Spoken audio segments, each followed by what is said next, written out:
नमस्कार दोस्तों, कुशाल स्टडी में आपका स्वागत है। आज हम पढ़ेंगे डिस्काउंट पार्ट 4। इससे पहले हम 3 बार कर चुके हैं। आज ये हमारा डिस्काउंट का 4th पार्ट। तो हम स्टार्ट करते हैं क्वेश्चन नंबर 1 से। क्वेश्चन नंबर 1 है हमारा कि एक दुकानदार 6 खिलौने खरीदने पर 2 खिलौने मुफ्त में देता है। बताइए ग्राहक को कितने प्रतिशत छूट प्राप्त होता है। क्वेश्चन हमारा है कि कोई दुकानदार है, अगर आप उससे 6 खिलौने खरीदोगे तो वो 2 खिलौने आपको मुफ्त में देगा, यानी कि वो आपको कुल खिलौने कितने देता है, 8 खिलौने देता है। तो बताइए हमें बताना है कि ग्राहक को कितने प्रतिशत छूट प्राप्त होता है। ऑप्शन है हमारा पहला ए ऑप्शन है 33.33%, 20%, 25% या फिर 50%। निकालिएगा, वीडियो पॉज कीजिए और आंसर निकालिएगा। तो देखो ऐसे क्वेश्चनों को हम कैसे करेंगे। ऐसे क्वेश्चनों को सॉल्व करने के लिए हम क्या करेंगे, जैसे मैंने आपको बताया था पिछली वीडियो में, जैसे बेईमान दुकानदार था तो उसमें हम क्या करते थे, नॉट गिवन अपॉन गिवन। यहाँ पर हम क्या करेंगे, जो मुफ्त में वस्तु दी गई है उसे हम ऊपर लिखेंगे और उसने कुल वस्तुएं कितनी दी वो हम नीचे लिखेंगे। तो उसने मुफ्त में हमें कितने खिलौने दिए, 2। मुफ्त में दी गई वस्तुओं की संख्या अपॉन कुल वस्तुओं की संख्या। कुल वस्तु उसने हमें कितनी दी, 2 मुफ्त में दी और 6 हमने खरीदी, तो उसने कुल वस्तु हमें दी 8। परसेंटेज निकालना है तो इंटू 100 कर दो। अब ये कितना हो गया, 2 से ये काटेंगे तो ये 4 बार, तो कितना आ जाएगा आपका 1/4 हो गया 25%। तो जो वह ग्राहक को डिस्काउंट दे रहा है वह कितने परसेंट दे रहा है, 25% दे रहा है, यानी ऑप्शन नंबर सी यहाँ से सही हो जाएगा। क्लियर। नेक्स्ट क्वेश्चन देखते हैं। नेक्स्ट क्वेश्चन है, राजू जब 10 पुस्तकें खरीदता है तो दुकानदार उसे 2 पुस्तकें मुफ्त में दे देता है, उसे कितने प्रतिशत की छूट मिलती है। ये तो क्वेश्चन इजी है, इसे तो आप फटाफट निकाल ही लीजिए। ऑप्शन हमें दिए वही ऑप्शन है 33.33%, 20%, 25% या फिर 16.66%। तो मैंने अभी आपको बताया था, ऊपर हम कौन सी संख्या लिखेंगे जो मुफ्त में मिली है, तो मुफ्त में मिली उसे 2। कुल कितनी लेके गया, 10 उसने खरीदी, 2 उसमें मुफ्त में मिल गई, तो कुल वस्तुओं की संख्या 12 इंटू 100। परसेंटेज निकालने के लिए हम 100 करेंगे। अब इसे आप सोल्व कर लीजिएगा, तो 2/12 से इसे हम काटेंगे तो ये 6 और ये आपका कितना है 1/6 का हो गया आपका 16.66%। ये सब मैंने परसेंटेज में आपको करा दिया कि 1/6 कितना होता है, 2/3 कितना होता है, 1/3 कितना होता है, ये सब हम परसेंटेज वाले पार्ट में कर चुके हैं। नेक्स्ट क्वेश्चन है, इसका आंसर देख लो। इसका आंसर कितना हो जाएगा, ऑप्शन नंबर डी सही आंसर हो जाएगा प्रश्न नंबर 2 का। ठीक है, नेक्स्ट क्वेश्चन देखते हैं, क्वेश्चन नंबर 3।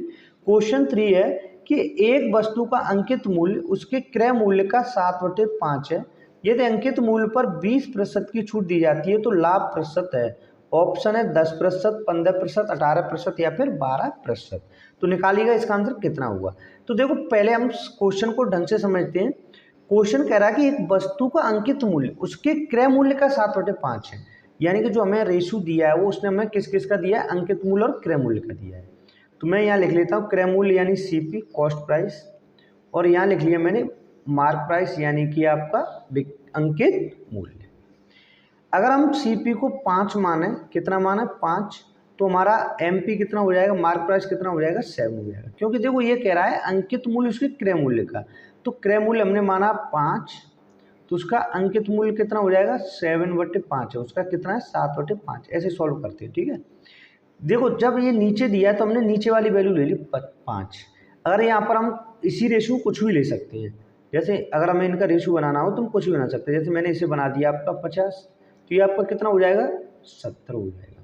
यहाँ पर भी अगर हम इसे 50 लेंगे तो ये हमारी कितनी वैल्यू निकल के आएगी 70, यानी रेशियो हमेशा समान रहेगा। चाहे आप कितने भी जीरो बढ़ा लो या इसमें कितने का भी मल्टीप्लाई कर लो, कितने का भी डिवाइड कर लो, रेशियो हमेशा आपका कैसा रहेगा, समान रहेगा। ठीक है, इसने क्वेश्चन में क्या कहा था, एक वस्तु का अंकित मूल्य उसके क्रय मूल्य का 7/5 है, यानी जो ये अंकित मूल्य ये है ये इसका कितना है 7/5 है। आगे कह रहा है यदि अंकित मूल्य पर 20% की छूट दी जाती है तो लाभ प्रतिशत क्या है। अब अंकित मूल्य पर छूट दी जाती है तो अंकित मूल्य कितना है 70, और 70 पर हमने कितनी छूट दी थी 20% की। 20% की छूट देंगे तो कितने का मल्टीप्लाई करेंगे 80/100, यही होता है अंकित मूल्य। अंकित मूल्य पर हमने कितनी छूट दी थी 20% की, तो 20% की छूट देंगे तो कितने मल्टीप्लाई कर दिया 80/100, ये कितना होता है 4/5, 20 से 4 और 20 से 5। अब 5 से इसे काट दो, ये जाएगा आपका 14 बार, 14 इंटू 4 कितना हो जाएगा 56, यानी जो 56 है वो आपकी क्या आ गई सेलिंग प्राइस आ गई। कॉस्ट प्राइस आपकी 50 है मार्क प्राइस आपकी 70 है और सेलिंग प्राइस यानी विक्रय मूल्य कितना आ गया 56 रुपये आ गया। हमसे पूछा उसे कितने का लाभ हो गया। अब देखो कोई वस्तु 50 रुपये की थी, 56 में बेचती तो लाभ कितने का हो गया 6 का। कितने का हो गया 6 रुपये का हो गया।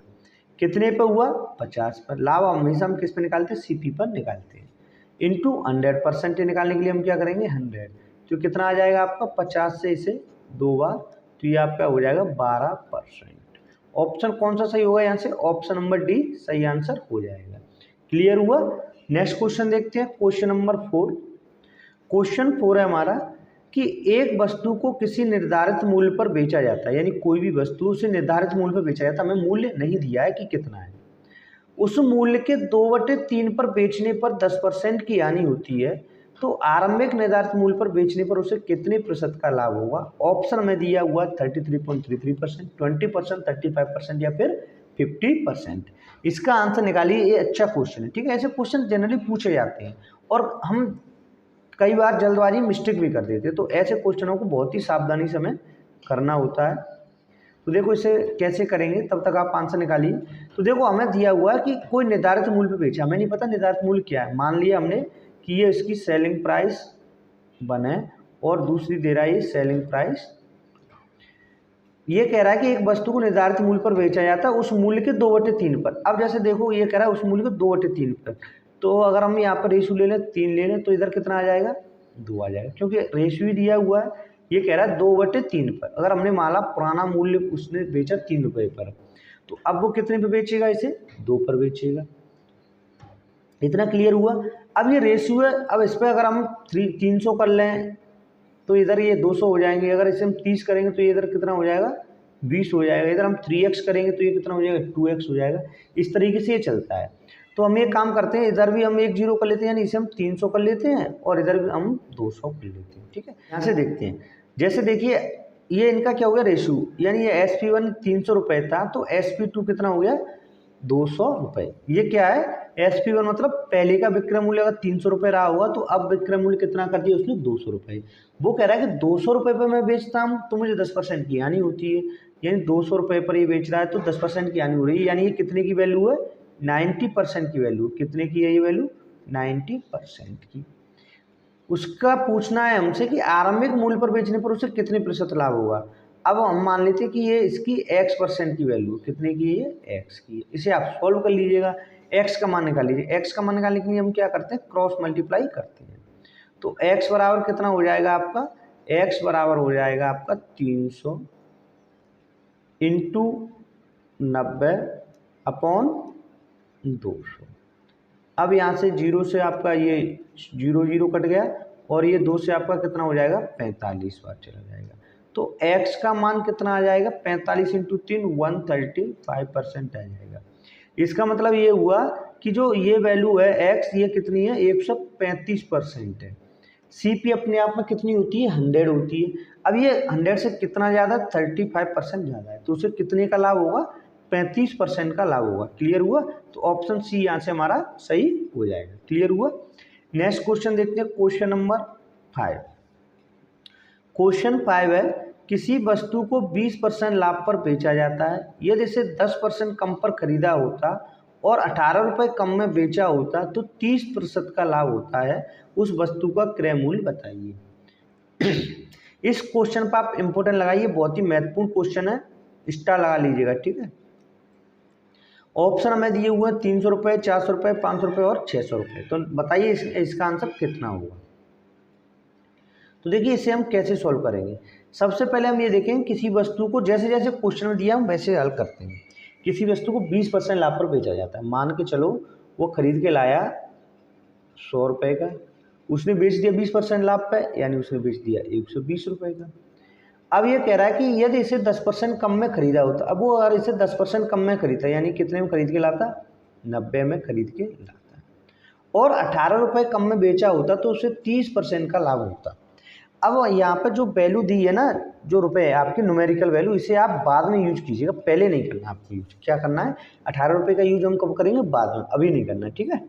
अब ये कह रहा है कि 90 रुपये में खरीद के लाया, पहले ये 100 रुपये में खरीद के लाया था, 20% लाभ पे 120 से बेच दिया।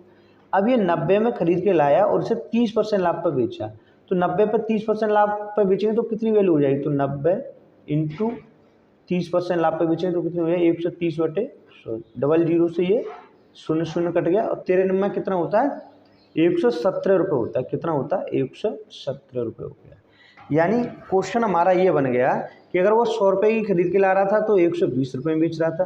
अब अगर वो 90 की खरीद के लाएगा तो कितने में बेचेगा 117 रुपये में बेचेगा। इसका अर्थ हम ये कह सकते हैं कि 100 रुपये की जो वस्तु थी तो उसके विक्रय मूल्य में कितने का अंतर आ गया, 120 से 3 रुपये कम हो गए। कितने रुपये कम हो गए, 3 रुपये कम हो गए।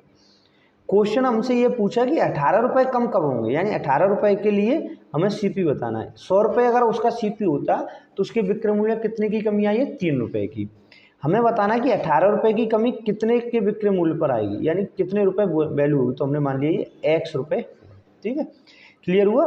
यानी कि 100 रुपये अगर हमने सीपी माना था तो उसकी वैल्यू में कितने का अंतर आ रहा था, 3 रुपये का अंतर आ रहा था विक्रय मूल्य में। ये कह रहा है कि 18 रुपये कम आना चाहिए। तो 18 रुपये कब आएगा, जब हमारा ये हमने मान लिया x, तो x का मान निकालेंगे तो हम क्या करेंगे, क्रॉस मल्टीप्लाई करेंगे। तो कितना हो जाएगा 3 इंटू एक्स बराबर हो जाएगा आपका 100 इंटू 18। एक्स बराबर कितना आ जाएगा, इसे 3 से 6 बार काट देंगे, 6 बार, तो कितना आ जाएगा 600 आ जाएगा। कितना आएगा 600, क्लियर हुआ। तो आंसर हमारा यहाँ से क्या हो जाएगा 600 रुपये हो जाएगा। यानी अगर वो 100 रुपये की वस्तु होती तो 3 रुपये का अंतर आ रहा था। 18 रुपये के अंतर के लिए उसका क्रय मूल्य कितना होना जरूरी है, 600 रुपये होना जरूरी है। नेक्स्ट क्वेश्चन देखते हैं, क्वेश्चन नंबर 6। क्वेश्चन नंबर 6 है, किसी वस्तु को 15% लाभ पर बेचा जाता है। यदि इसे 10% कम में खरीदा होता और 4 रुपये कम में बेचा होता तो 25% का लाभ होता। वस्तु का क्रय मूल्य ज्ञात कीजिए। ये सेम क्वेश्चन पिछले वाले क्वेश्चन की तरह ही है। इसको वीडियो को पॉज कीजिएगा और इसका आंसर निकालिएगा कितना होगा, ठीक है। तो देखो इसे तब तक हम सॉल्व करते हैं, आप भी सॉल्व कीजिए। जैसे हमें क्या दे रहा है, किसी वस्तु को 15% लाभ पर बेचा जाता है। मान लिया हमने कि वस्तु हम 100 रुपये की खरीद के लाए, 15% लाभ पे हमने 115 रुपये में बेच दी। ये कह रहा है इसे 10% कम में खरीदा होता, यानी 90 में खरीदा होता और 4 रुपये कम में बेचा होता, तो 4 रुपये की यूज हम बाद में करेंगे। और इसे 25% का लाभ होता। अब 90 पे 25% कितना हो गया, तो 90 इंटू 125/100, ये आपका 25 से 5, ये 25 से 4, तो ये कितना हो गया 0, 9 पंजे 45, 450 डिवाइडेड बाई 4 से करेंगे तो कितना आ जाएगा 4 एकन 4, 4 एकन 4, बचा 1, 4 दूनी 8, बचे 2, 4 पंजे 20, कितना आ गया 112.5 आ गया। इसका अर्थ ये हुआ कि अगर हमने सीपी 100 रुपये मानी थी तो अंतर कितने रुपए का आ रहा था, 2.5 रुपये का आ रहा था। कितने का आ रहा था, 2.5 रुपये का। जब हमने सीपी 100 रुपये मानी तो अंतर हमारा कितने की आ रहा है, 2.5 रुपये का आ रहा है। अब हमें बताना है कि 4 रुपये का अंतर कब आएगा, यानी 4 रुपये कम वैल्यू कब होगी। तो 4 रुपये की हमें वैल्यू निकालनी। यहाँ पर हम वैल्यू मान लेंगे कि x रुपये, इसे हम क्रॉस मल्टीप्लाई कर देंगे तो कितना हो जाएगा x इंटू 2.5 बराबर हो जाएगा आपका 100 इंटू 4, ये आपका अलग है, ठीक। अब इसे यहाँ से शून्य हटा करके हम यहाँ 1 बढ़ा देंगे और 25 से इसे काटेंगे 4 बार, तो x बराबर कितना आ जाएगा 40 इंटू 4, 160 रुपये। कितना हो गया 160 रुपये। तो ऑप्शन कौन सा सही हुआ, यहाँ से ऑप्शन नंबर बी सही आंसर हो जाएगा। क्लियर हुआ। एक बार और देखते हैं, क्वेश्चन हमें इस तरीके से दिया था कि वह किसी वस्तु को 15% लाभ पर बेचते हैं, यानी 100 रुपये की वस्तु थी, उसने 115 बेच दिया।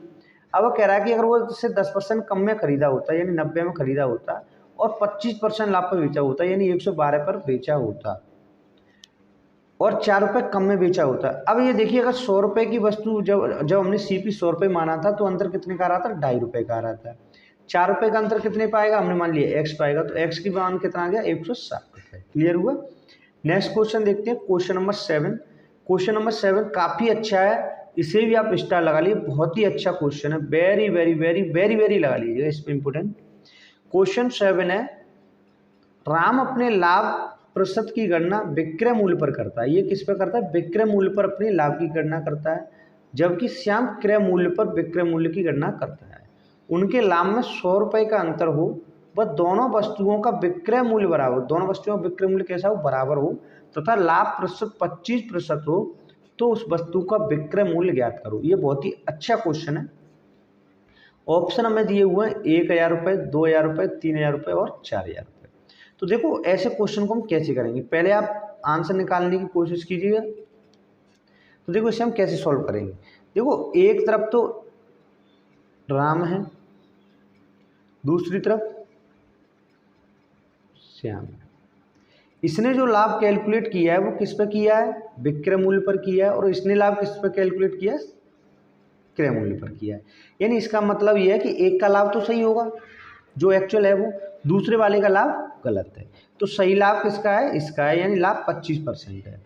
ठीक है, यानी इसका लाभ तो सही है। अब हम इसका लाभ निकालेंगे कि इसे एक्चुअल में लाभ कितने का हुआ है, ये हमें निकालना होगा। ठीक है, अब आप ये देखिएगा, जैसे मैंने आपको कंसेप्ट कराया था उसमें प्रॉफिट लॉस में 25%, 25% को हम कितना लिख सकते हैं, 1/4। कितना लिख सकते हैं, 1/4 लिख सकते हैं। फ्रैक्शन वैल्यू यानी भिन्न में कितना लिखेंगे, 1/4। इसका अर्थ ये हुआ कि उसकी सीपी जो नीचे वाला भाग होता है वो क्या होता है, सीपी यानी क्रय मूल्य होता है, और ऊपर वाला लाभ है, तो ये क्या हो जाएगा, आपका प्रॉफिट हो जाएगा। यानी अगर हम श्याम के केस में बात करें तो इसने सीपी पर ही कैलकुलेट किया था, तो इसका जो है सीपी कितना रहेगा, सीपी और एसपी, यानी मान के चल रहे हैं हम कि 25% है। अगर इसका सीपी 4 रुपये हुआ तो इसका एसपी कितना रहा होगा, 5 रुपये। कितना रहा होगा, 5 रुपये। इतने में तो कोई डाउट नहीं होना चाहिए। यानी 25% का लाभ होता है, तो इनके जो सीपी और एसपी उसका रेशियो कितना आएगा, अगर 4 रुपये सीपी रहेगा तो एसपी कितना रहेगा, 5 रुपये, तभी तो 25 का लाभ होगा। यानी 4 रुपये पर 1 का लाभ, 1/4 25% हो गया। ऐसे ही अब देखते हैं हम इसे, इधर वो क्या कह रहा है कि इसने भी 25% का लाभ कैलकुलेट किया है, लेकिन इसने कैलकुलेट किस पे किया है, इसने कैलकुलेट किया है आपका एसपी पर। किस पे किया है, एसपी पर। तो इसके लिए जो सीपी हम लिख लेते हैं इधर, और इसके लिए एसपी लिख लेते हैं इधर। इसका एसपी कितना होगा, इसने ये यहाँ पर गलती क्या की है, इसने यहाँ सीपी ने रख करके इसने एसपी पर कैलकुलेट किया है। तो इसके लिए जो 4 रुपये है वो क्या बन जाएगा, एसपी बन जाएगा। अब ये कह रहा है कि 4 रुपये पर इसे 1 रुपये का लाभ हुआ है, यानी इसके लिए जो सीपी होगी वो कितनी होगी, 3 रुपये। क्लियर हुआ। तो इसका एक्चुअल में जो लाभ होगा वो कितना हुआ, 1/3% होगा, यानी 33.33% लाभ हुआ होगा। जबकि इसके केस में ये केस सही है, यानी इसका क्या है, 4 रुपये की वस्तु 5 में बेच दी। इसने क्या किया था, 3 रुपये की वस्तु 4 में बेची थी, लेकिन ये क्या करता है, गलती से उसे 25% कहता है, तो 1/4 25% हो गया। यहाँ तक कोई डाउट नहीं। अब क्वेश्चनों में क्या दिया है कि वो दोनों वस्तुओं का विक्रय मूल्य बराबर है। अब यहाँ पे तो 5 रुपये आ गया विक्रय मूल्य, यहाँ 4 आ गया, तो हम एक काम करते हैं, दोनों का विक्रय मूल्य क्या कर लेते हैं, समान कर लेते हैं। समान करेंगे तो हम एक काम करें, इसमें हम कितने का मल्टीप्लाई करते हैं, 4 का, और इधर हम किसका मल्टीप्लाई करते हैं, 5 का। तो ये कितने हो जाएगा, सीपी इसका हो जाएगा 15, और ये कितना हो जाएगा 20। इसका सीपी हो जाएगा 16, और एसपी हो जाएगा आपका 20। यहाँ तक कोई डाउट। अब जैसे देखो, इसका सीपी 20 रुपये और इसका भी सीपी 20 रुपये, दोनों का हो गया। इसका एसपी 15 रुपये और इसका सीपी कितना हो गया, इसका 15 रुपये और इसका कितना हो गया, 16 रुपये। आगे क्या कह रहा है, उनके लाभ में 100 रुपये का अंतर है। जो प्रॉफिट है उसमें कितने का अंतर है, 100 रुपये का। अब आप देखिए इसका लाभ कितना हो रहा है, 5 रुपये का, और इसका लाभ कितने का हो रहा है, 4 रुपये का। इतना क्लियर हुआ। यानी इसे लाभ यहाँ से देखा जाए, जैसे 15 की वस्तु अगर ये 20 में बेच रहा है तो इसे लाभ हो रहा है 5 का, और ये वस्तु 16 की वस्तु 20 में बेच रहा है तो इसे लाभ कितने का हो रहा है, 4 का। इसके साथ हम एक्स और लगा लेते हैं, ठीक है, 15x और 20x, रेशियो से कोई फर्क नहीं पड़ेगा, 16x और 20x। यानी अगर ये 5x की वस्तु है अंतर, और इसका कितने का हो रहा है लाभ, 4x का हो रहा है, ठीक है। अंतर दोनों में कितने का दिया है, 100 रुपये का। तो हम इधर नया पेज ले लेते हैं। यानी इसका जो लाभ हो रहा था वो कितने का हो रहा था, 5x का, और इसे लाभ कितने का हो रहा था, 4x का। दोनों के लाभ में अंतर कितने का है, 100 रुपये का हमें दिया हुआ है क्वेश्चन में। तो x का मान कितना आ गया आपका, 100 रुपये आ गया, यानी x की वैल्यू आ गई आपकी 100 रुपये। हमें बताना क्या है, हमसे पूछा है उस वस्तु का विक्रय मूल्य बताइएगा। अगर x का मान कितना है 100 रुपये है तो 20x का मान बताना है, यानी 20x का हमें बताना है। तो 20x का मान कितना हो जाएगा 20x का 20 इंटू 100, तो कितना हो गया आपका 2000। क्लियर हुआ? तो आंसर हमारा क्या हो जाएगा 2000 रुपये आंसर हो जाएगा। एक बार और समझिएगा इस क्वेश्चन को, सिंपल कुछ नहीं करना था। ये मान के चलो इसने तो कैलकुलेट सही किया था 25%, इसने ये एसपी पर किया यानी गलत कैलकुलेट किया था।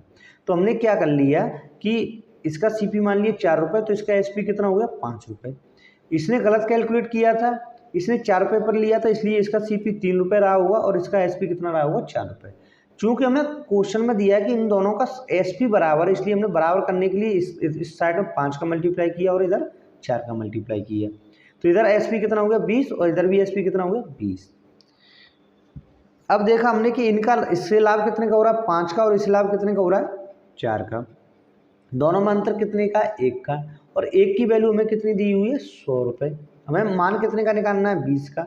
जब 1 की वैल्यू 100 है तो 20 की कितनी हो जाएगी 2000। क्लियर हुआ? अब देखते हैं नेक्स्ट क्वेश्चन। नेक्स्ट क्वेश्चन है क्वेश्चन नंबर 8। ये भी अच्छा क्वेश्चन है। क्वेश्चन नंबर 8 है, एक वस्तु 20% सस्ती होने पर 500 रुपये में 5 किलोग्राम अधिक मिलती है। ज्ञात कीजिए वस्तु पहले किस दर से मिलती थी। ऑप्शन है 10 रुपये, 20 रुपये, 25 रुपये या 30 रुपये प्रति किलोग्राम। ठीक है, तो देखो इस कैसे सॉल्व करेंगे। ये तो अच्छा क्वेश्चन है, इसे कई तरीके से कर सकते हैं, लेकिन मैं आपको सिंपल मेथड बता रहा हूँ। जैसे ये देखो वस्तु कितनी सस्ती होगी 20% सस्ती होगी। जैसे आप किसी दुकान पर कोई माल लेने गए और वो उसके दाम 20% गिर गए, तो आपके पास पैसा कितना बचेगा। जैसे आप मान के चलो 100 रुपये का पेट्रोल लेने गए, पेट्रोल 5% सस्ता हो गया, तो आपके पास पैसा, और आप उतनी ही पेट्रोल खरीद के ला रहे हो जितनी पहले खरीद के लाते थे, तो आपके पास पैसा बचेगा कितना बचेगा, वही 5% बचेगा। तो ऐसे ही हम यहाँ से देखते हैं कि सस्ता कितनी होगी वस्तु 20%, तो 20% सस्ती होगी तो हमारे पास पैसा भी कितना बचेगा 20% बचेगा। हम लेके कितने गए हैं 500 रुपये लेके गए हैं, 500 रुपये। 500 रुपये 20% कीमत कम होगी तो 20% पैसे भी बचने चाहिए, तो 20% इसका निकाल लेंगे। तो 20% निकालेंगे तो कितना आ जाएगा, ये आपके 0 से 0 गया और आपका 20 पंजी 100 रुपये आ गया। कितना आ गया 100 रुपये। यानी वस्तु की कीमत 20% गिरने से उसकी 100 रुपये की बचत होती है। कितने की बचत होती है 100 रुपये की। अब वो क्या करता है कि वो 100 रुपये की बचत ना करके वो क्या करता है 5 किलोग्राम और ले आता है। वो कहता है कि आप मुझे 100 रुपये लौटाओ मत, आप 5 इसकी और वस्तु दे दो। तो उसके बदले वो कितने ग्राम और अधिक देता है 5 किलोग्राम अधिक और दे देता है। यानी इसका अर्थ ये हुआ कि 100 रुपये में अब उसे कितनी वस्तु और मिल गई 5 किलो और मिल गई। तो उसकी रेट कितनी होगी, नया रेट कितना हो जाएगा 20 रुपये प्रति किलोग्राम हो जाएगा। कितना हो जाएगा 20 रुपये प्रति किलोग्राम। तो ऑप्शन यहाँ से कौन सा सही होगा, ऑप्शन नंबर बी हमारा सही आंसर हो जाएगा। क्लियर हुआ? अगर हमें पुराना वैल्यू पुराना रेट निकालना होगा तो हम क्या करेंगे, ये 20 रुपये कौन सा नया वाला रेट है, कौन सा सस्ती वाली कीमत है नई वाली, सस्ती वाली तो ये 80 की वैल्यू है। पुरानी वैल्यू निकालेंगे तो हम इसमें 100 का मल्टीप्लाई और करते हैं, तो 20 चौक 80 और 4 से हो जाएगा 25। पहले क्या रुपये किलो आता हुआ वो माल 25 रुपये प्रति किलो आता। ठीक है, ये था हमारा पार्ट 4 डिस्काउंट का। आपको वीडियो कैसा लगा कमेंट बॉक्स में जरूर बताइएगा। Thank you for watching.